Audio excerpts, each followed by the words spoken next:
नमस्कार, news one India में आपका स्वागत है। आपके साथ मैं धर्मराज सिंह। बुलेटिन में सबसे पहले बात करेंगे कोरोना की रफ्तार की। उत्तर प्रदेश में कोरोना के संक्रमण की रफ्तार तेज हो चुकी है। पिछले 24 घंटों की अगर बात करें तो 15,353 नए मामले पूरे उत्तर प्रदेश में दर्ज हुए हैं। उत्तर प्रदेश में कोरोना का जो कुल आंकड़ा है वो इस वक्त जो एक्टिव केस हैं वो 71,241 पहुंच चुका है। 15,000 से ज्यादा मामले पिछले 24 घंटे में सामने आए हैं और एक्टिव केस इस वक्त उत्तर प्रदेश में भी काफी ऊपर इसकी संख्या पहुंच गई है। 71,241 एक्टिव केस हैं। इसके अलावा अगर उत्तर प्रदेश में कोरोना के मरीज जो बाद में स्वस्थ हो गए हैं इनकी संख्या की बात करें तो यह आंकड़ा 6,11,622 है। आदित्य द्विवेदी इस वक्त मेरे साथ जुड़ चुके हैं इसी पर ज्यादा बातचीत के लिए। आदित्य, जिस तरीके से कोरोना की रफ्तार पिछले एक सप्ताह में बढ़ी है ये वाकई भयावह है, डरावना है और जरूरत है कि अब यहां पर जाकर आम लोग सतर्क हो जाएं, क्योंकि कई जगहों पर यह दिख रहा है कि स्वास्थ्य व्यवस्थाएं भी अब कम पड़ रही हैं। जी हाँ, बिल्कुल। जिस हिसाब से अभी कोरोना के नए केसेस की संख्या आई है वो वाकई बहुत भयावह है और डराने वाली है। 15,353 नए केसेस आए हुए हैं और इसमें से एक तिहाई देखा जाए तो लखनऊ के हिस्से आ रहे हैं। कल का जो रिकॉर्ड था वो भी बहुत डराने वाला था। 12,000 से अधिक केसेस थे जिसमें से 4,000 के करीब जो है लखनऊ में ही आ रहे हैं। तो लखनऊ की अगर हम बात करें तो पिछले 5 दिनों में 15% अधिक मरीज मिल रहे हैं। तो ये तय बात है कि कहीं ना कहीं लापरवाही हो रही है और लापरवाही जबरदस्त देखने को मिल रही है। तमाम जो प्रयास किए जा रहे हैं किसी तरह से लोग जागरूक हों और कोरोना के उसी अंदाज में आए जैसे एक साल पहले सीरियस हुए थे, मास्क लगाए थे, बाहर नहीं निकलते थे बिना किसी काम के, लेकिन वो बात देखने को नहीं मिल रही है। लोगों को जागरूक तो होना ही पड़ेगा क्योंकि कोरोना भयावह स्थिति में पहुंच चुका है। जी, क्योंकि आदित्य, जिस तरीके से हम मामले आ रहे हैं उत्तर प्रदेश में, लखनऊ की हम बात करें, उत्तर प्रदेश के अलग अलग हिस्सों में डॉक्टर्स भी काफी ज्यादा संख्या में संक्रमित हुए हैं, पैरामेडिकल स्टाफ काफी ज्यादा संक्रमित हुए हैं। ऐसे में अगर आप भी संक्रमित हो जाएंगे तो बेड्स की व्यवस्था तो प्रशासन सरकार कर सकती है, डॉक्टर्स तो तत्काल व्यवस्था नहीं हो सकते।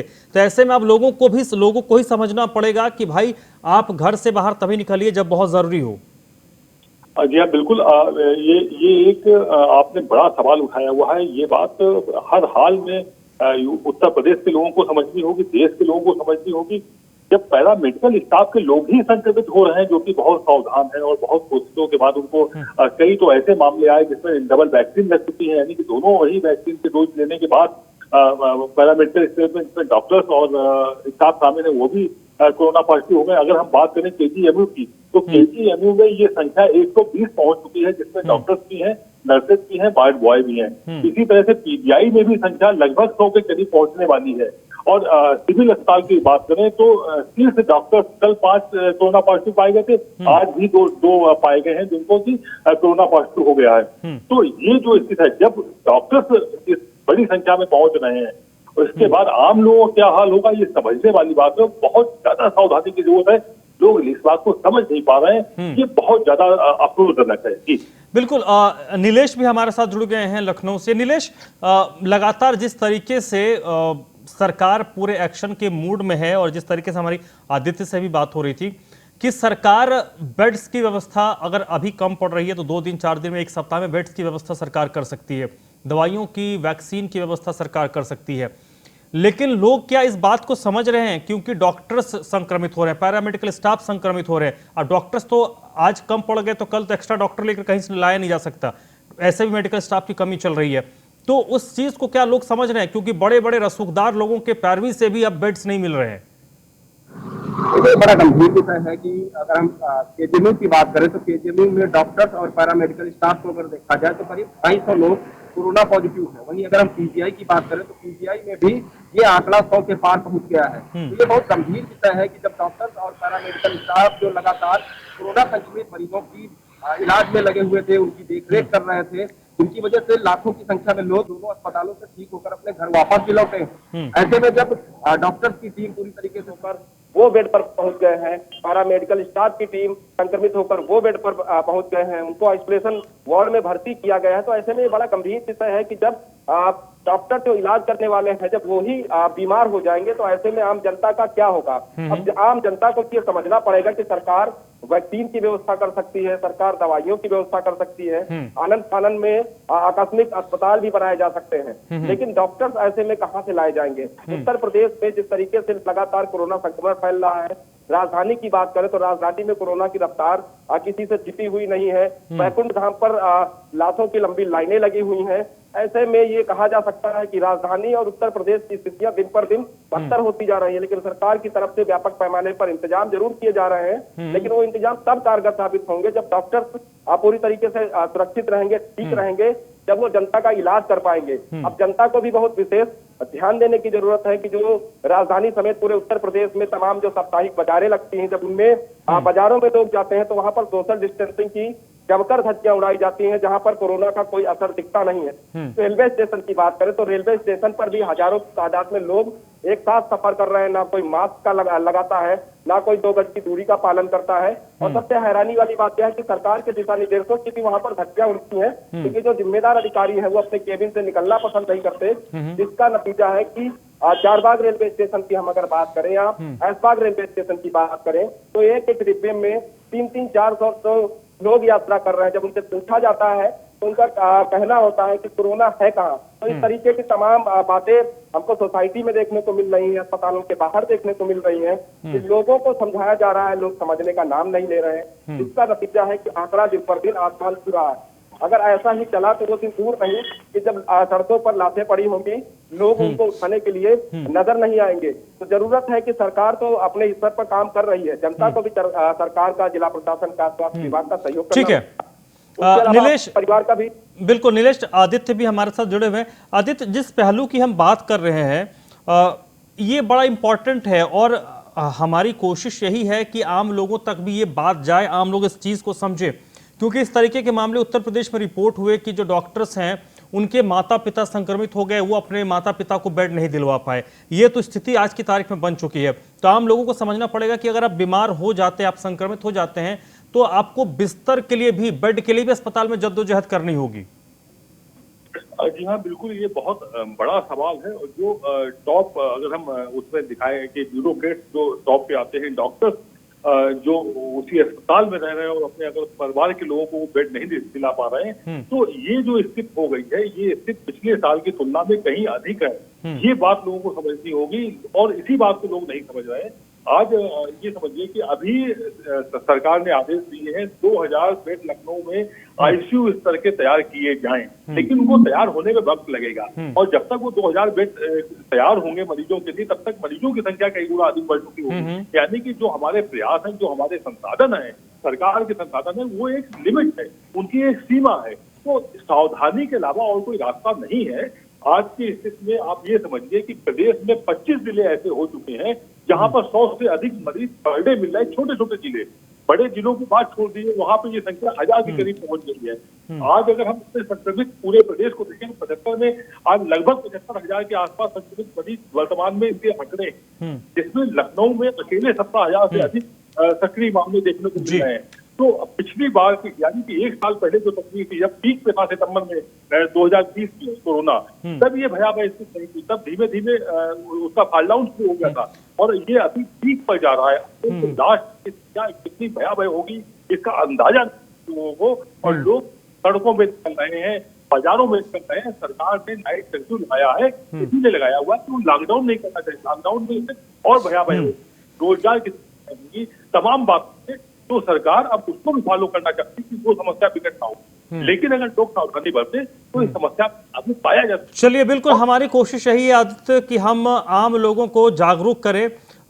नीलेश, आप हमारे साथ जुड़े रहिएगा। आदित्य, आपका बहुत बहुत शुक्रिया।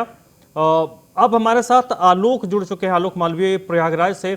आलोक, जिस तरीके से केसेस बढ़ रहे हैं उत्तर प्रदेश में, उसमें इलाहाबाद के भी कई सारे मामले हैं। इलाहाबाद भी टॉप के जो संक्रमित जिले हैं उनमें से इलाहाबाद भी एक है। और जिस तरीके से संक्रमण के मामले बढ़ रहे हैं, हाईकोर्ट को से एक अपडेट है कि हाईकोर्ट कल यानी कि 12 अप्रैल से अब वर्चुअली सुनवाई करेगी। इसको लेकर क्या कुछ अपडेट आपके पास है? प्रयागराज है, संगम नगरी प्रयागराज टॉप 10 ही नहीं टॉप 2 में जगह बना चुका है और अब पहले पायदान पर पहुंचने की कोशिश कर रहा है।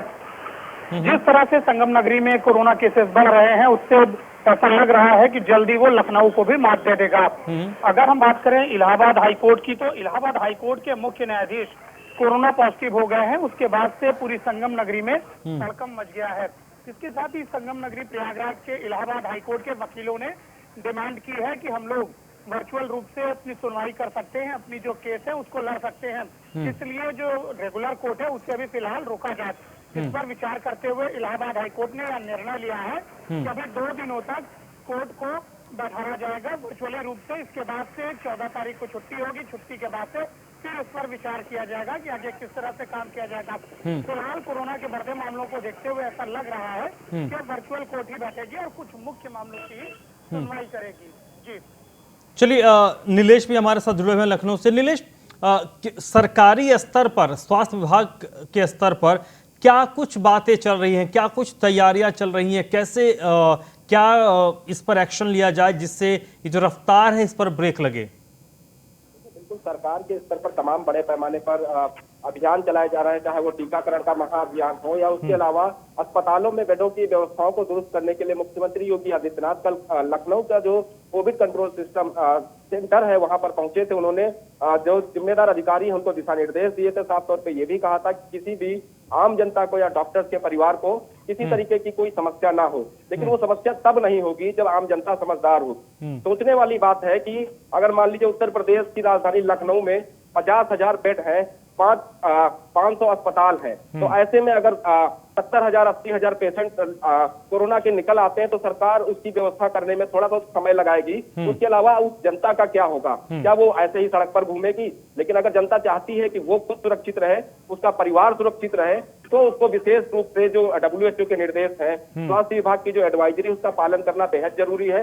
अगर वो पालन नहीं करती है तो कोरोना की लड़ाई में वो सरकार का साथ नहीं दे रही है, अपने परिवार का साथ नहीं दे रही है, जिससे जो लगातार कोरोना का बढ़ता हुआ ग्राफ है वो और ऊंचाइयां छुएगा। सरकार की तरफ से अगर हम तैयारियों की बात करें तो मुख्यमंत्री योगी आदित्यनाथ टीम 11 के साथ लगातार बैठक कर रहे हैं। अस्पतालों में उचित सैनिटाइज की व्यवस्था हो, उचित मास्क की व्यवस्थाएं हो, दवाइयां कहीं पर कम ना पड़े, तो उसको लेकर लगातार मुख्यमंत्री खुद तमाम जिलों में जाकर अस्पतालों का निरीक्षण कर रहे हैं। कल की अगर बात की जाए तो प्रयागराज जाकर उन्होंने प्रयागराज अस्पताल का निरीक्षण किया, गोरखपुर मेडिकल कॉलेज का निरीक्षण किया। कल की बात करें तो कल देर रात में लखनऊ के कोविड केयर सेंटर पहुंचकर उन्होंने तमाम जानकारियां ली। तो इस तरीके की सरकार की तरफ से तमाम मुहिम चलाई जा रही है, लेकिन ये मुहिम तब कारगर होगी जब सरकार को जनता का व्यापक पैमाने पर सहयोग मिलेगा। अगर जनता सहयोग नहीं करती है तो स्थितियां बद से बदतर। चलिए नीलेश, बहुत बहुत शुक्रिया आपका।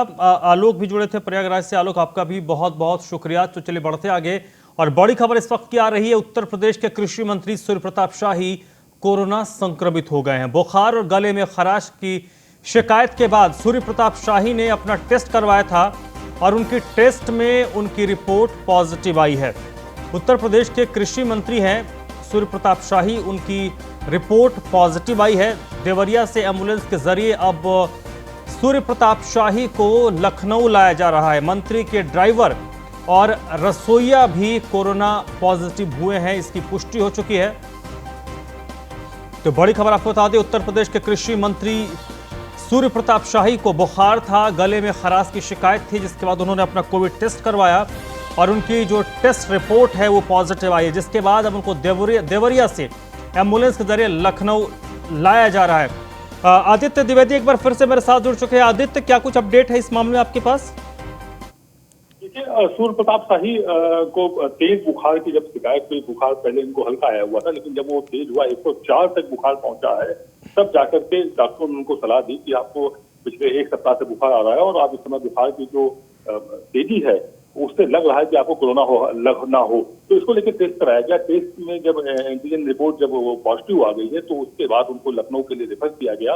वो लखनऊ के लिए निकल चुके हैं, कुछ ही देर में लखनऊ के किसी अस्पताल में उनको भर्ती कराया जाएगा।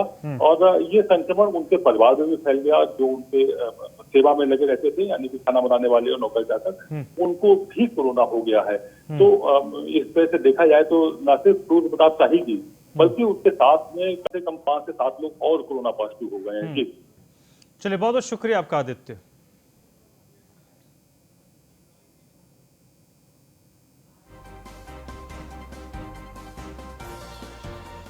उत्तर प्रदेश में जहां कोरोना संक्रमण की रफ्तार तेज हो गई है, इसके लिए मुख्यमंत्री योगी समेत तमाम अधिकारियों ने कमर कस ली है। इसी कड़ी में नोएडा के डीएम सुहास एलवाई ने भी मोर्चा संभाल लिया है। नोएडा में कोरोना के खिलाफ क्या कुछ तैयारियां हैं, खुद आप डीएम की जुबानी सुनिए। इस तरह से आज टीका महोत्सव की शुरुआत हुई है। आप देख सकते हैं कि आज गौतम बुद्ध नगर जनपद में सामुदायिक स्वास्थ्य केंद्र भिंगेल से टीका महोत्सव का शुभारंभ किया गया है। जनपद में 80,000 से अधिक वैक्सीन हमें प्राप्त हुआ है और टीका महोत्सव में विशेष रूप में एक दिन में 20 से 35,000 तक हम लोग लक्ष्य रखते हुए जनपद वासियों को टीका लगाएंगे। मैं आपके माध्यम से जनपद वासियों से अनुरोध करता हूं, आप जानते हैं कि विगत कुछ दिनों में केसेस की संख्या में वृद्धि हुई है, पॉजिटिविटी रेट में वृद्धि हुई है। अतः सुरक्षित रहें, जो आवश्यक प्रोटोकॉल का पालन करना है, मास्क पहनना है, सोशल डिस्टेंस मेंटेन करना है, उसको करें। साथ ही जितने भी लक्षण युक्त व्यक्ति हैं, जो कोविड-19 के लक्षण है, खांसी है, जुकाम है या सर दर्द है, बुखार है, उनको ऑफिस में या औद्योगिक संगठनों में ना बुलाया जाए। अतः अगर हम लोग ये प्रिकॉशन लेंगे, जैसे विगत साल में भी ये देखने को मिला था कि आसपास के इलाके में काफ़ी ज़्यादा पॉजिटिविटी दर होने के बावजूद भी गौतम बुद्ध नगर में काफ़ी हद तक नियंत्रण हम लोग कर पाए थे। इसी को ये नज़र में रखते हुए रात्रि कर्फ्यू भी लगाई गई है। अयोध्या के नवनियुक्त एसएसपी शैलेश पांडे ने कमान संभाल ली है। अपने 10 साल के करियर में उन्हें 8 जिलों की जिम्मेदारी मिल चुकी है। अयोध्या में कानून व्यवस्था को दुरुस्त करने के लिए एसएसपी शैलेश कुमार पांडे ने क्या कुछ प्लान बनाया है, इस बारे में उनसे बातचीत की हमारे संवाददाता ने। उत्तर प्रदेश में अयोध्या का अपने आप में अलग ही महत्व है और अयोध्या की सुरक्षा व्यवस्था भी अपने आप में अहम है और यही कारण है कि अयोध्या में सूबे से सुपर कप आईपीएसओ को ही लाया जाता है और यहां पर उन्हें कप्तानी दी जाती है। हमारे साथ मौजूद हैं अयोध्या जनपद के नवागत कप्तान शैलेश कुमार पांडे जी, जिन्होंने न कि सिर्फ अयोध्या ही बल्कि गोंडा, संत कबीर नगर, बरेली, शामली, बागपत जैसे अन्य कई जनपदों में भी अपनी एक बड़ी जिम्मेदारी निभाई है। सर, स्वागत है आपका। किस तरह से अयोध्या की सुरक्षा व्यवस्था को और क्या स्ट्रेटजी रहेगी कि अयोध्या की सुरक्षा व्यवस्था और बेहतर रहे? और देखिए, हम सभी अवगत हैं, अयोध्या विश्व के मानचित्र पे एक विशिष्ट पहचान रखता है और इसकी सुरक्षा व्यवस्था निश्चित तौर पर बहुत ही महत्वपूर्ण और संवेदनशील है। इसको दृष्टिगत रखते हुए जो सरकार और शासन के और सुरक्षा मुख्यालय के विभिन्न एनजीओ गवर्नमेंट की एजेंसीज हैं, जिनके द्वारा रेगुलर जो फीडबैक मिलता है उसके आधार पर जो यहाँ की सुरक्षा योजना है उसको रेगुलरली अपडेट किया जाता है। सुरक्षा व्यवस्था को कैसे बेहतर से और बेहतर बनाया जाए, इस और निरंतर हमारा प्रयास रहता है। दिन प्रतिदिन चैलेंजेस जो हैं बदलते रहते हैं, उन बदलते चैलेंजेस से सिचुएशन को अडेप्ट करना, के साथ उनको बेहतर संसाधन उपलब्ध कराना। तो फोर्स की संख्या, संसाधन और उनके तकनीक में बेहतरी, ये जो स्ट्रैटेजी है, इसके तहत काम करते हुए हम लोग पूरा प्रयास करेंगे कि बेहतर सुरक्षा व्यवस्था हम लोग मुहैया करा सकें। एक तरफ कोरोना फाइटर के रूप में पुलिस बल जो है तैनात रहता है, वहीं पंचायत चुनाव भी जो है सर पे है। कितना तैयार है अयोध्या की पुलिस, चूंकि आने वाले ही 1-2 दिन में पंचायत का चुनाव? देखिए, पंचायत चुनाव लोकतंत्र का एक बहुत ही बड़ा एक्सरसाइज है और जैसा कि हम सभी अवगत हैं कि 15 अप्रैल को जनपद अयोध्या में त्रिस्तरीय पंचायती चुनाव में मतदान होना है। इसको लेके हमारी तैयारियां ऑलमोस्ट कंप्लीट हैं। हम लोग area domination, confidence building measures और प्रिवेंटिव एक्शन, जो अपराधी किस्म के या जिनसे आशंका है कि वो चुनाव को किसी भी तरह से प्रभावित कर सकते हैं, उनके विरुद्ध प्रिवेंटिव एक्शन ले रहे हैं। जो भी पुराने अपराधी हैं, जो वांछित चल रहे हैं, वारंटी हैं, उनकी धरपकड़ चल रही है। शराब पे काफी कार्रवाई हुई है, अपराधी पकड़े गए हैं, शराब बरामद की गई है, अवैध असलहे पकड़े गए हैं, कारतूस पकड़े गए हैं। साथ ही साथ जो लाइसेंसी असलहे हैं उनको मैक्सिमम संख्या में उनको जमा करा लिया गया है। बिल्कुल, ये थे हमारे साथ नवागत पुलिस कप्तान अयोध्या शैलेश पांडे जी, जिन्होंने बहुत ही बेहतर ढंग से आईटी का इस्तेमाल करते हुए अपराध नियंत्रण और तमाम अवेयर करने की बातों को कहा। बेहद ही मंगल कामना करता है न्यूज वन इंडिया आपको इस चार्ज संभालने की। सहयोगी वीडियो जर्नलिस्ट मोहम्मद रजा के साथ Raghavendra Shukla, news one India, Ayodhya. Baghpat police और शराब तस्करों के बीच मुठभेड़ हुई है। मुठभेड़ के दौरान एक बदमाश के पैर में गोली लगी है। मुठभेड़ के बाद एक तस्कर को गिरफ्तार किया गया है। बड़ी खबर है बागपत से, जहां पर पुलिस और शराब तस्करों के बीच मुठभेड़ हुई है और इस मुठभेड़ के दौरान एक बदमाश के पैर में गोली लगी, उसको गिरफ्तार कर लिया गया है, जबकि उसका साथी मौके से फरार हो गया है। इस दौरान पुलिस ने एक तमंचा, कारतूस और 40 पेटी अंग्रेजी शराब बरामद की है। फरार बदमाश को पकड़ने के लिए पुलिस अब जंगलों में कॉम्बिंग कर रही है। बागपत के चांदी नगर थाना क्षेत्र के ललियाना पुलिया पर यह पुलिस और बदमाशों के बीच मुठभेड़ हुई।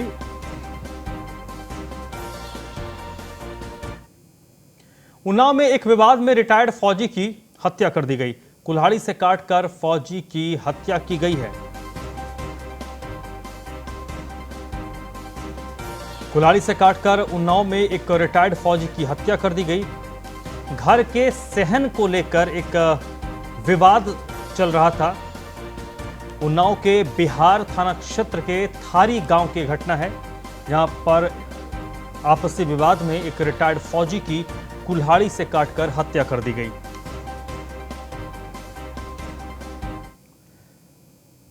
महाराजगंज में जीवनदायिनी अस्पताल में डॉक्टर्स की लापरवाही का एक मामला सामने आया है। नवजात शिशु के मौत के मामले में 4 अभियुक्तों को गिरफ्तार किया गया है। पुलिस ने 304 और 120 बी के तहत मुकदमा दर्ज कर उन्हें जेल भेजा है।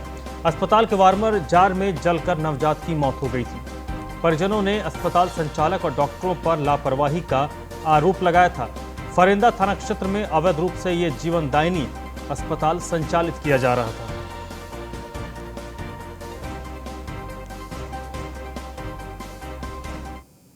इस बुलेटिन में फिलहाल इतना ही।